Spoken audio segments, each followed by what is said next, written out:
Hello, my name is James. I am an English student. This is my story. I want to share my life in London with you. I want to tell you about my amazing teacher.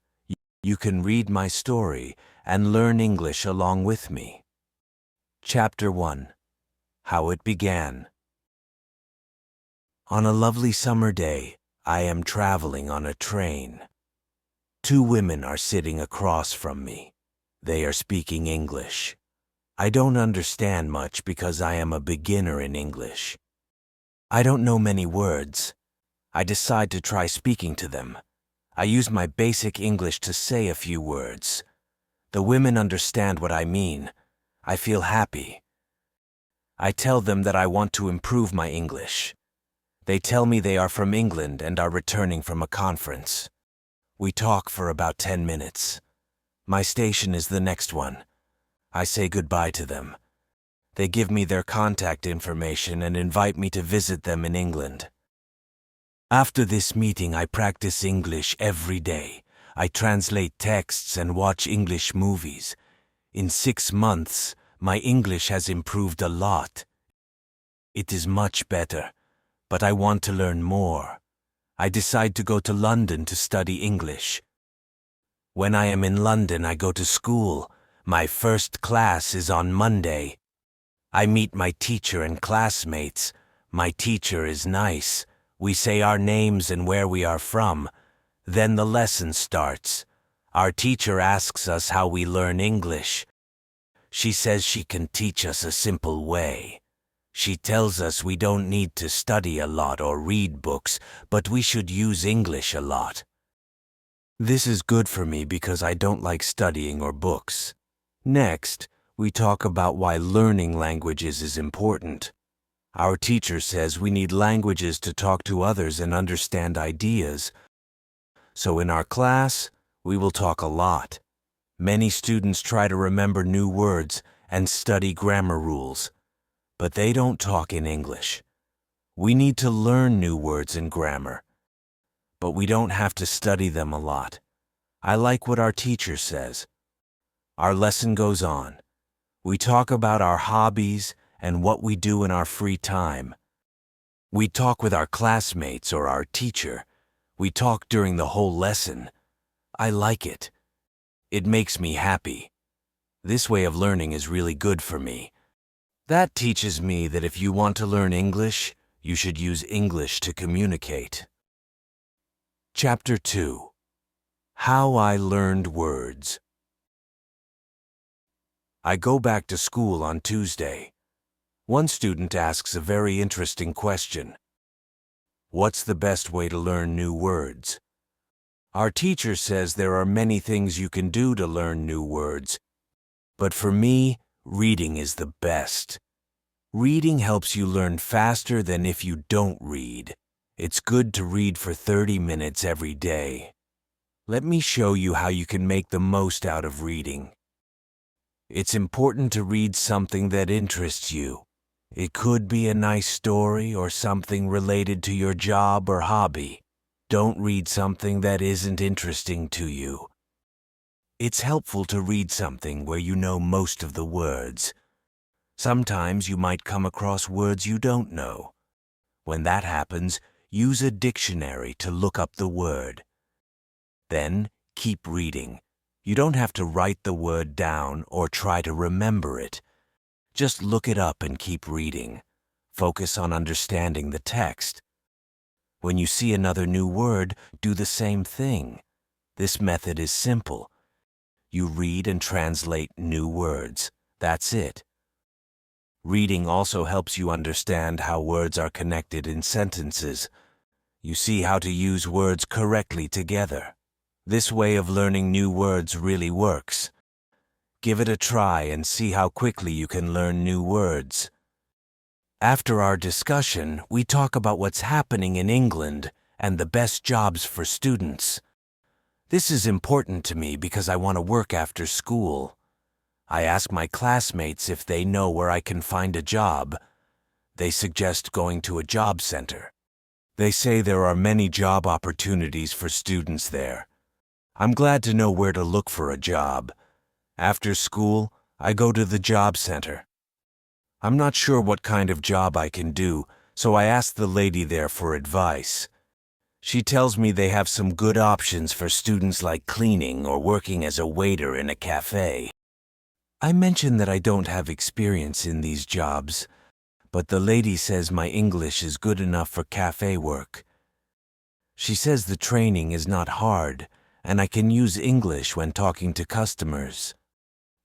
She offers me a job starting on Thursday. I'm excited because I'll be able to use English at work. That teaches me that if you want to learn new words effectively, read for 30 minutes every day. Chapter 3. How I Learned Pronunciation. On Wednesday, I go back to school. There is a student in my class who is very quiet. He's from South Korea. He doesn't talk much, and I notice he often looks nervous. During our class, our teacher asks if anyone has questions.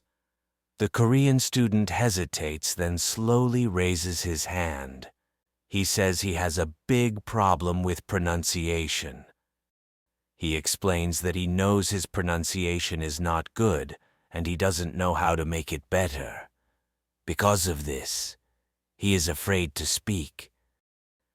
He tells the class that he reads books and watches movies in English a lot. He understands them very well, but finds it hard to speak clearly. He wants to speak better English and asks our teacher for advice. Our teacher smiles and says, "I can help you with pronunciation. I will teach you a technique that can really help."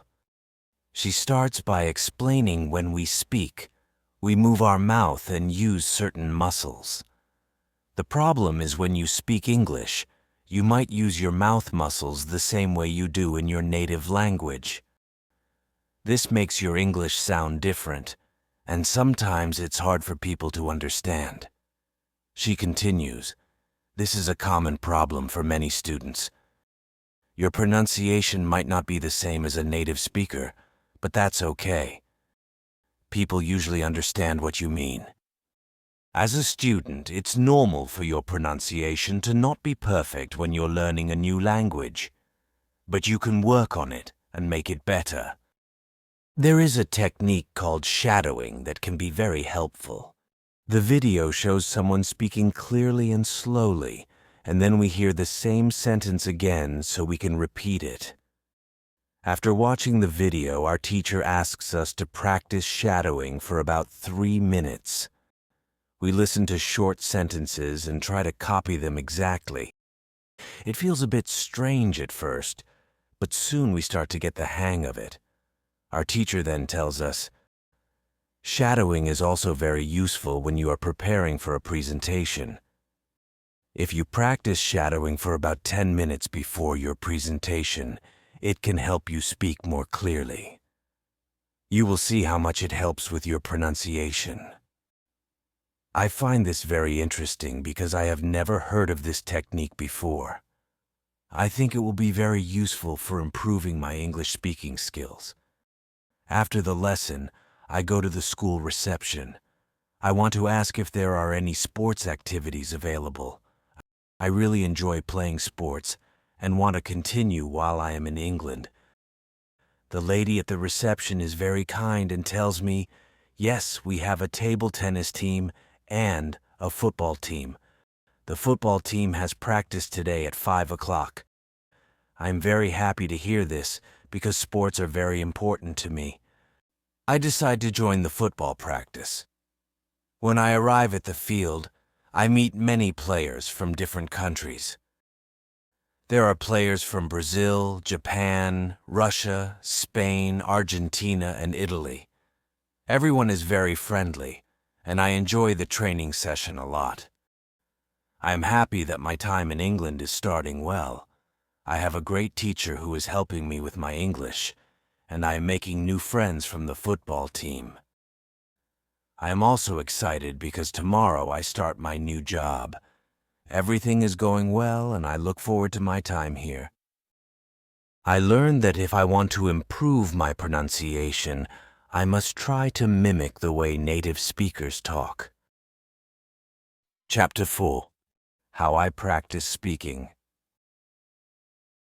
On Thursday, I go to school again. We have a new student in our class.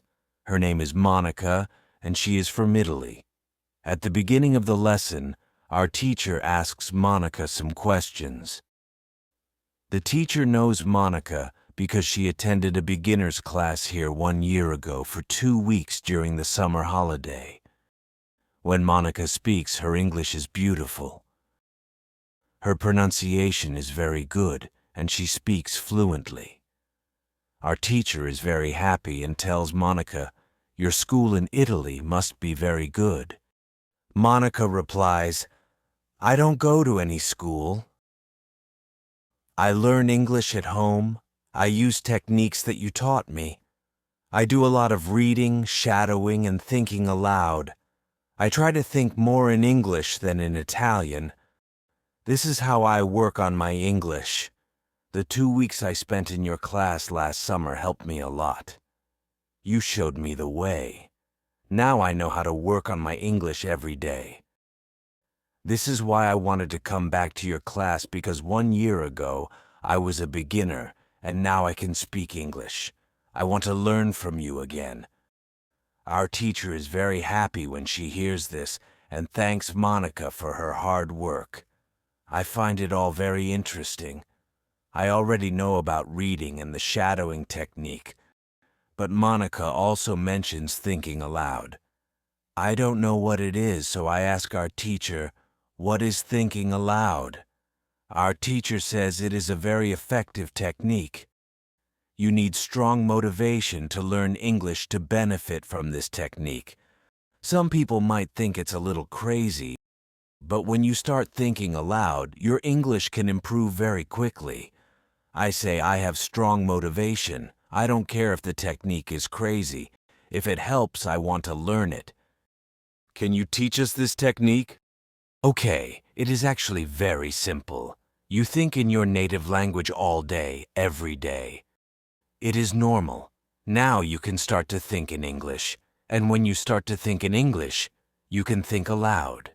You simply say aloud what you are thinking. That's it. I say, "It sounds very simple. Why is it so effective?" Our teacher says, "Maybe you can ask Monica. She uses this technique. Maybe she can tell you more about it." Then, our teacher asks Monica if she is okay speaking about her experience with thinking aloud. Monica agrees. She says when I started with this technique, it wasn't easy.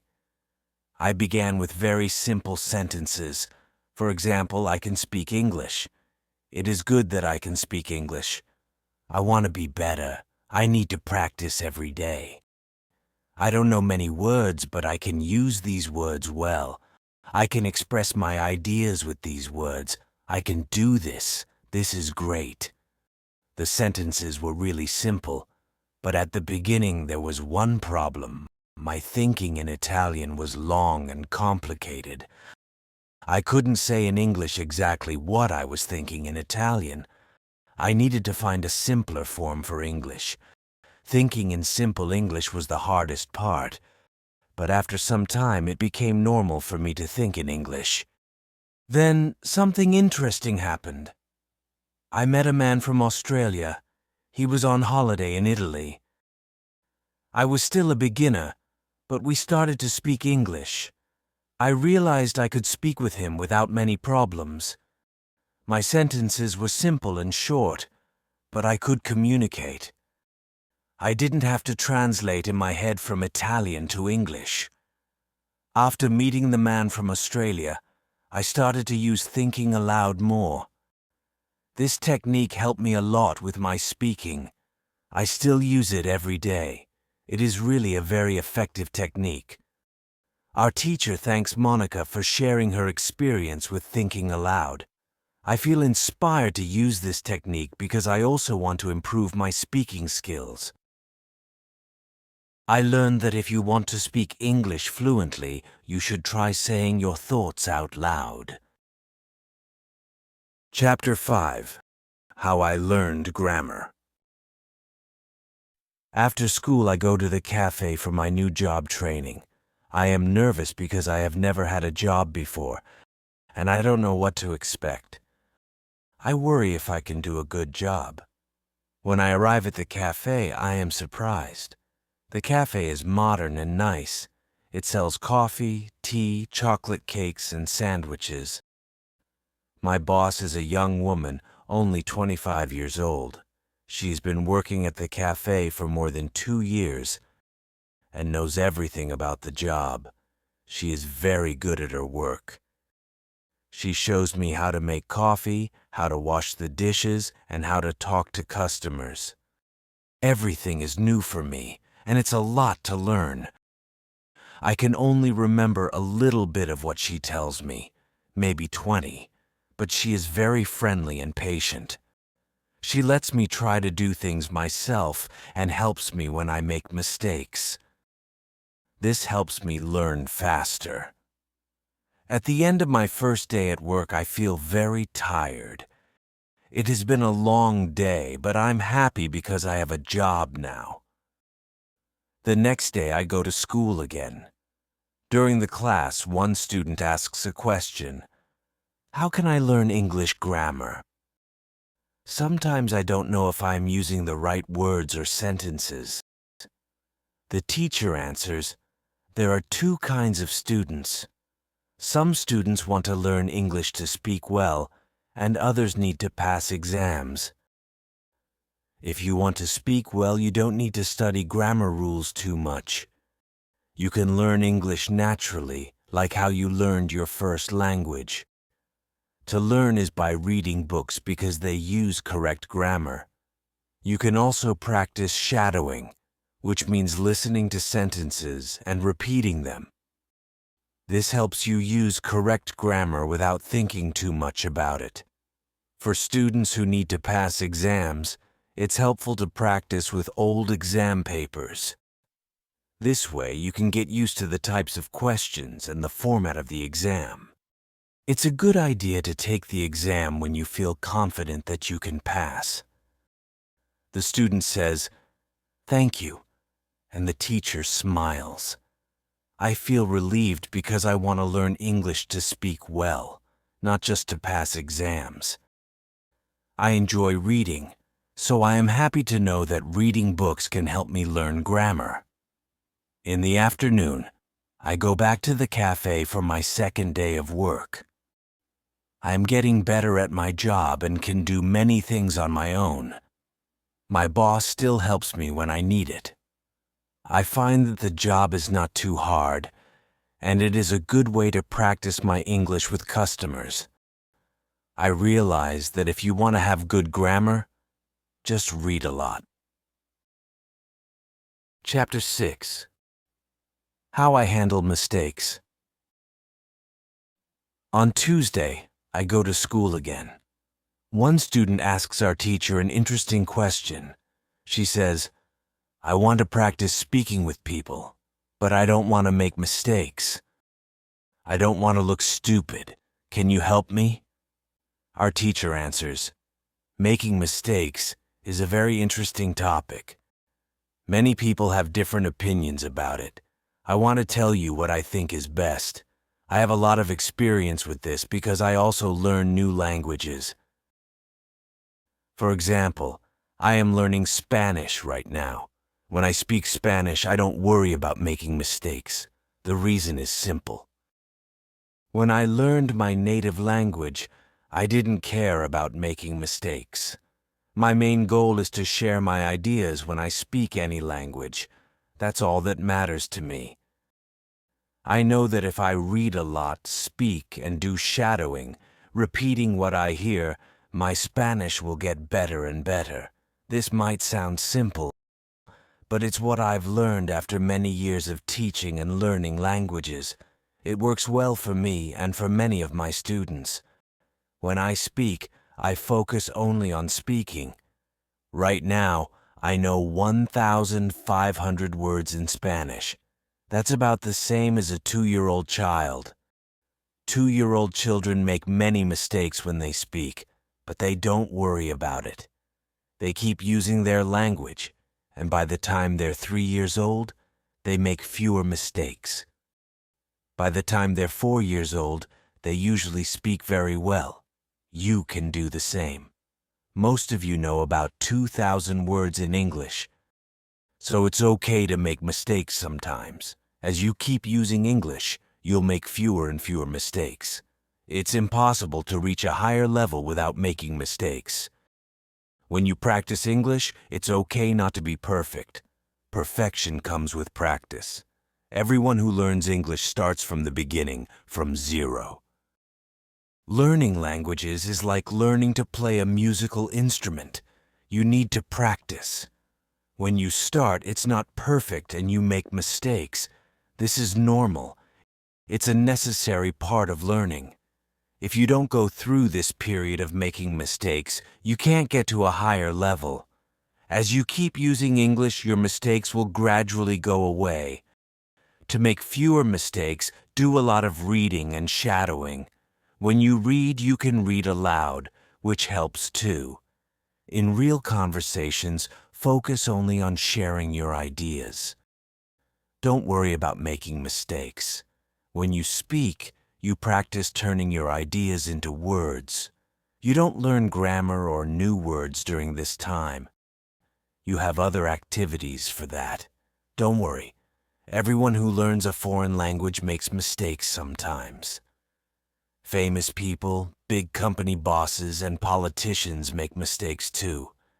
When you see them on TV, they don't worry about their mistakes. They care about sharing their ideas. You can do the same. Does that make sense? The girl says yes, thank you. So I understand if I want to make fewer mistakes, I must do a lot of reading and shadowing. Chapter 7. How I Remember Words. On Wednesday, I go to school as usual.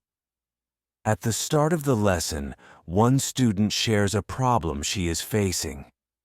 She says, "I have started reading more books to help improve my English. It's helping my grammar, but I'm having trouble remembering new words. When I find a word I don't know, I look it up in the dictionary. But sometimes when I see the same word again just 10 minutes later, I can't remember what it means. I have to look it up again. Can you help me with this?" Our teacher nods and says that's a common issue for many people learning a new language. It's normal not to remember a new word right away. Usually you need to see or hear a word several times before you can remember it well. This process is completely natural and happens to everyone. The teacher then explains when we learn new words, they go through different stages like steps. You have to go through these steps before you can remember and use the word easily. There are 5 stages in total. She describes each stage in detail. First stage. This is when you see a word for the first time. You don't know what it means, so you look it up in a dictionary. This is the beginning of learning the word. Second stage. When you see the word again, you might recognize that you've seen it before, but you still don't remember its meaning. You look it up in the dictionary again. This repetition is important for learning. Third stage. At this point, when you see the word, you might have a sense of what it means, but you're not completely sure. You might remember if it's related to an object, an animal, or a verb, but not the exact meaning. Fourth stage. Now, when you see the word, you understand what it means. However, you might not be able to remember the word when you want to use it in speaking. This is known as passive vocabulary. You understand it, but you can't use it easily. Fifth stage. Finally, you reach a point where you can use the word when you speak. It becomes part of your active vocabulary. You know the word well enough to use it without thinking too much. The teacher reassures us it's normal to go through these stages. You can't skip them. It takes time and practice. Even if you forget a word after looking it up, don't worry. It's part of the learning process. Each time you see or hear the word, it helps you move to the next stage. She continues, it's important to be patient with yourself. Celebrate small successes like recognizing a word or starting to remember its meaning. These are all signs that you're making progress. I find this explanation very helpful.